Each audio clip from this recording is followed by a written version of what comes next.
जय हिंद दोस्तों, मैं हूं मेजर गौरवारिया और आप देख रहे हैं मेजरली राइट। दोस्तों, कई बार मैं ऐसा बता चुका हूं, मैप पे भी नक्शे पर, चाणक्य डायलॉग्स पे बता चुका हूं, मेजरली राइट पे कई बार बता चुका हूं कि बहुत ज़रूरी है भारत उन देशों के साथ संपर्क करे जिनकी चीन से नहीं बनती।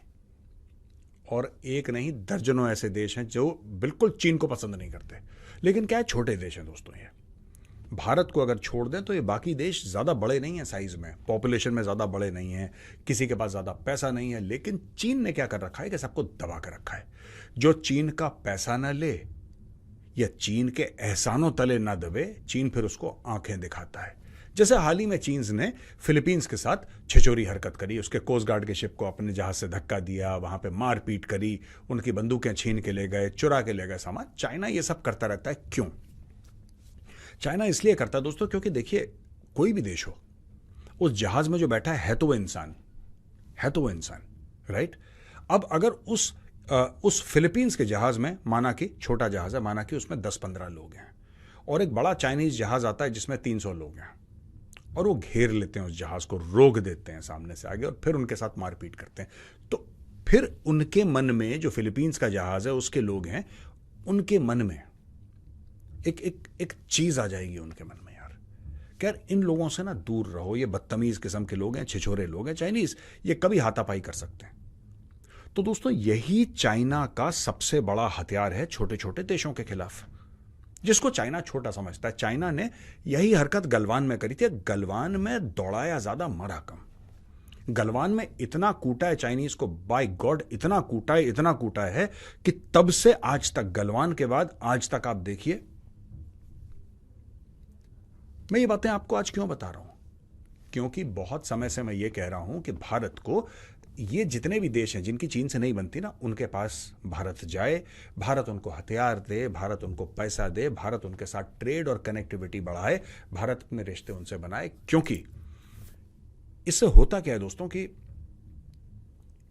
आपका आपस में, जिसको कहते हैं ना, एक बैलेंस बढ़ता है, आपके रिश्ते बढ़ते हैं, और फिर आप कहते हैं कि यार, हमारा कई चीज़ों में ताल्लुक है, हमारा ट्रेड भी है, हमारा डिफेंस भी है, हमारा फलाना डिमका सब कुछ है, एजुकेशन के मामले में, कल्चर के मामले में, लेकिन हमारा एक कॉमन एनिमी भी है, जो है चाइना।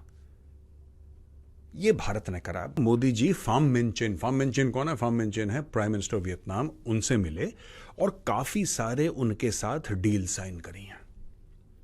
बड़ी बड़ी इन्वेस्टमेंट की बातें हुई हैं, बड़ी बड़ी कमिटमेंट्स हुई हैं, पर पीछे खड़ा है चीन। और भारत ने भी ये तय कर लिया, क्योंकि ये बात हम बहुत टाइम से कह रहा हूं, और मैं ये नहीं कह रहा कि मेरे कहने के बाद ये सब हुआ है, क्योंकि हमें कौन देखता, कौन सुनता, यार आप लोग मतलब जानते ही हैं, ये बड़े बड़े लेवल पे चीज़ें होती हैं। लेकिन अब भारत ने वो करना शुरू कर दिया है जिसको गला फाड़ फाड़ के मैं काफ़ी टाइम से बोल रहा हूं कि यार देखो, चीन को अगर मारना है तो जैसे सर्दियों में सरकंडे के खेत में जंगली सुअर को घेर के मारते हो ना, चीन को वैसे मारना है।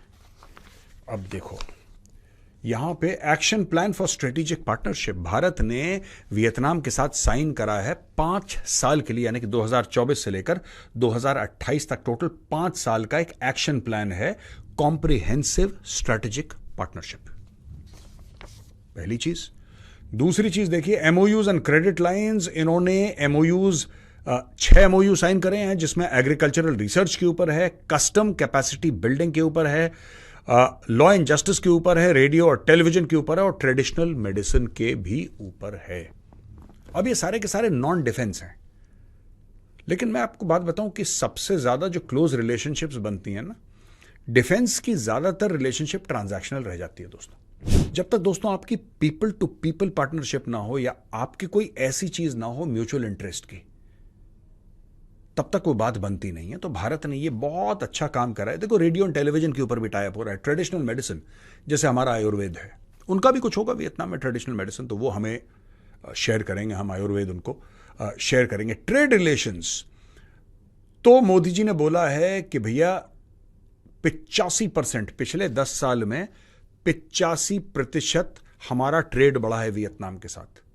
यहां पे ऐसे इंडियंस हैं जिनको बोल दो कि भैया वियतनाम तो कभी गए नहीं, क्योंकि इंडियंस कहां जाना पसंद करेंगे? इंडियंस पसंद करेंगे दुबई चले गए, सिंगापुर चले गए, ठीक है, ये यूएस चले गए, कनाडा चले गए, यूरोप चले गए, ये इंडियंस का ज़्यादा फेवरेट है। वियतनाम अभी नहीं, पर लेकिन बिजनेस शुरू हो रहा है। जब बिजनेस शुरू होगा तो फिर वहाँ पे छुट्टियों के लिए भी जाएंगे, जाहिर सी बात है। It's a beautiful country, Vietnam is a beautiful country. तो ये कह रहे हैं कि साहब 85% इन द लास्ट 10 ईयर्स आपका उनके साथ ट्रेड इंक्रीज हुआ है, और आज की तारीख में ये 14.8 अरब डॉलर है। 14.8 अरब डॉलर। और दोनों लीडर ने यह बोला है कि ये जो बायलैटरल ट्रेड है ये 20 अरब डॉलर की सालाना होनी चाहिए। 14.8 की आज की तारीख में 2024 में, इसको 20 तक ले जाना है, फिर 20 के बाद 30 के बाद 40, 50 या बढ़ता चला जाएगा, लेकिन इतना करना है। तो जब भी मोदी जी कहीं जाते हैं या किसी को बुलाते हैं तो उनका जो मेजर एम रहता है, वो 2 एम रहते हैं मोदी जी के हर समय। ये कॉमन है, आप कहीं भी चले जाना। और पिछले 5-7 साल से मैं ही ट्रैक कर रहा हूं इस मामले को लेकर। एक तो मेक इन इंडिया, आत्मनिर्भर भारत की बात करेंगे हर समय। दूसरा वो पैसा इन्वेस्टमेंट की बात करते हैं। ये 2 चीजें उनकी हैं, ये करते ही करते हैं वो। यही बात उन्होंने करी कि ट्रेड बढ़ाओ, 14.8 है उससे 20 अरब ले जाओ। इसके अलावा डिजिटल पेमेंट कनेक्टिविटी की बात, establishing digital payment connectivity between India and Vietnam, enabling smooth cross border transaction including QR codes and instant payment. तो भैया UPI वियतनाम भी पहुंच जाएगा, क्योंकि भारत जैसा डिजिटल पेमेंट इंटरफेस दोस्तों ना चीन के पास, ना अमेरिका के पास, ना रूस के पास, ना यूरोप के पास, किसी के पास नहीं है। और सब भारत से पूछ रहे हैं करा कैसे यार, ये तुमने करा कैसे। और भारत में ही कुछ ऐसे पॉलिटिशियंस थे, पॉलिटिकल पार्टीज थी, मैं उनका नाम नहीं लूंगा, जो कह रहे थे अच्छा आप बैंक अकाउंट खोलना चाहते हैं उस फल वाले का, उस रेड़ी वाले का, अरे वो तो खाने के लिए मोहताज है, उसको खाना नहीं मिलता, आप उसका बैंक अकाउंट खोलना। लोग ऐसी ऐसी उल्टी सीधी बातें करते हैं ना, they are not this thing conversant with reality. हमारे मतलब कभी मदर गई तो वो कहती हैं कि बेटा हम तो कैश लेकर जाते हैं, because she is like that, तो हम तो कैश लेकर जाते हैं, वहां पे QR कोड है सब्जी वाले के पास, इसके पास, इसको। And this is very surprising for elderly people ना, जो पुराने जनरेशन के पुराने लोग हैं, 70-80 साल जिनकी, उनके लिए बड़ा सरप्राइजिंग है कि यार सब लोग देखो अपने फोन से पे कर रहे हैं, ये कर रहे हैं। एंड ये इंडिया का हो रहा है बहुत बड़ा कमाल है। अब वियतनाम के पास भी ये QR कोड की बात कर रहे हैं और ये UPI पेमेंट्स की बात कर रहे हैं, तो ये सब लोग काम कर रहे हैं। डिफेंस एंड सिक्योरिटी कोऑपरेशन, इसमें inauguration of army software park in Nha Trang जो इनॉग्रेट हुआ था उसके बारे में मोदी जी ने बात करी। Reiterated the focus on countering terrorism and enhancing cyber security. जो क्रेडिट लाइन दी है भैया इन लोगों ने, यानी कि भारत ने वियतनाम को दी है 300 मिलियन की टोटल। 2 क्रेडिट लाइन दी है, टोटल उसकी वैल्यू है 300 मिलियन US डॉलर, ये भारत ने दिया। अब ये 300 मिलियन डॉलर्स का होगा क्या? 300 मिलियन डॉलर्स का ये है कि भारत ने वियतनाम को ये पैसे दिए। पैसे क्या दिए इन द सेंस कि क्रेडिट लाइन है, तो वियतनाम जो भी अब अपने फोर्सेस के लिए खरीदेगा या अपने मिलिट्री का खरीदेगा, वो 300 मिलियन का भारत से खरीदेगा। वियतनाम कहता है कि साहब हमें कुछ तेजस चाहिए, तो हैल उसका ऑर्डर पूरा करेगा HAL। वो कहता है साहब कि हमें वी रिक्वायर AK-203s, तो जो फैक्ट्री है अमेठी में वो ऑर्डर पूरा। तो हर जगह ये होने वाला है, धीरे धीरे हर जगह ये धीरे धीरे होने वाला है कि ये ऐसे ऐसे ऐसे ऐसे all these things will happen one by one, right. और ये 300 मिलियन का सारा पैसा वो भारत से ही लेंगे। ये क्रेडिट लाइन जो है, all the things will come, whether it's a private company, government company. दोस्तों ये होने वाला है। इसके अलावा Indo Pacific strategy, commitment to free and open trade and rules based Indo Pacific, we support development not expansionism. अब ये समझ लो मोदी जी क्या कह रहे हैं।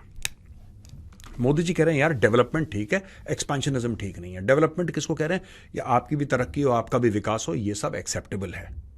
आपकी तरक्की, आपका विकास, ये सब एक्सेप्टेबल है। लेकिन जो चीज एक्सेप्टेबल नहीं है, जो हम लोग एक्सेप्ट नहीं करेंगे, वो एक्सपेंशनिज्म। और एक्सपेंशनिज्म यानी कि विस्तारवादी किसका हो रहा है? कौन कर रहा है? भारत तो कर नहीं रहा, अमेरिका तो कर नहीं रहा, कर कौन रहा है? ये चाइना कर रहा है। चाइना कर रहा है दोस्तों विस्तारवाद। और इनका ये कहना है कि साहब देखो साफ सीधी बात है, वी विल नॉट टॉलरेट। ये सब जो दोस्ती हो रही है ना, दोस्ती यारी, इससे मिलो इससे मिलो। अब डॉक्टर जयशंकर कह रहे हैं मैं मालदीव जा रहा हूं।